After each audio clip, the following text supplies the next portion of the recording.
It's frightening the amount of mind control that he had. Many of you just watched NBC's Datelines on a dark, deserted highway about Lloyd Barrus and an anti-government extremist who's serving life in prison for killing a sheriff's deputy in Montana. Thank you for joining us here on the news at 10. I'm Shira Matsuzawa. Barrus's first wife was featured in tonight's Dateline, and she lives here in the Treasure Valley.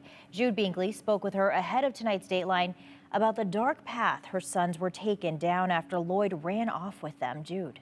Well, Shira, earlier today I sat down with Tracy, who was Lloyd's first wife and the mother of Marshall and Jeffrey. Tonight, she shared with me why she decided to tell her story and how mental health intervention could have helped her sons.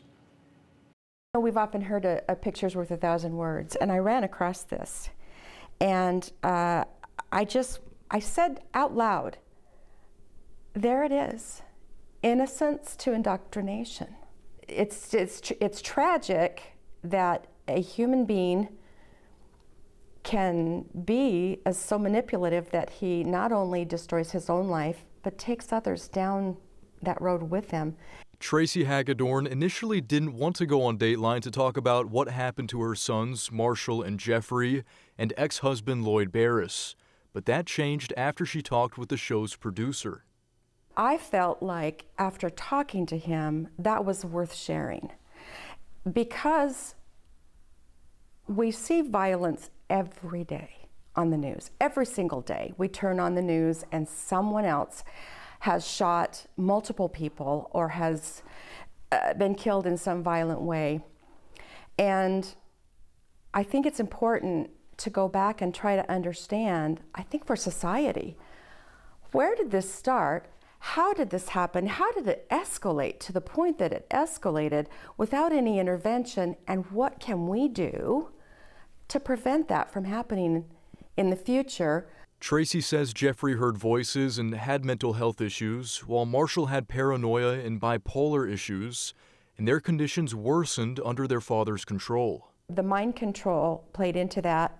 I think the weakness from him having the mood disorders and the paranoia that his dad had planted caused chronic stress throughout his entire life, and we know that chronic stress can lead to a form of PTSD that exacerbates any kind of underlying mental illness that he had. Tracy believes mental health intervention could have helped her sons or Lloyd and could also help others in the future. There are answers that if we put resources and time into, and I think some people are, we can come up with some programs that are affordable, number one, accessible, number two, and available to get individuals help that are struggling.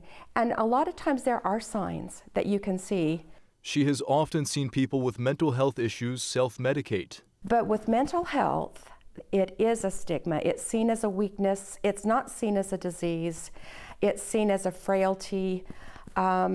And so often people avoid getting help. Just as we have lowered the price of insulin in this country for diabetics, I believe that we need to focus and pay attention and have therapy and care available for people who are struggling. Now, Tracy and I talked about the jump in mental health issues that's happened, especially in the last few years since COVID. And with that, there's been an increase in violence. Tracy says that as a society, we've got to do something to intervene in this escalation and start the healing process in our country. All right. Thanks, Jude.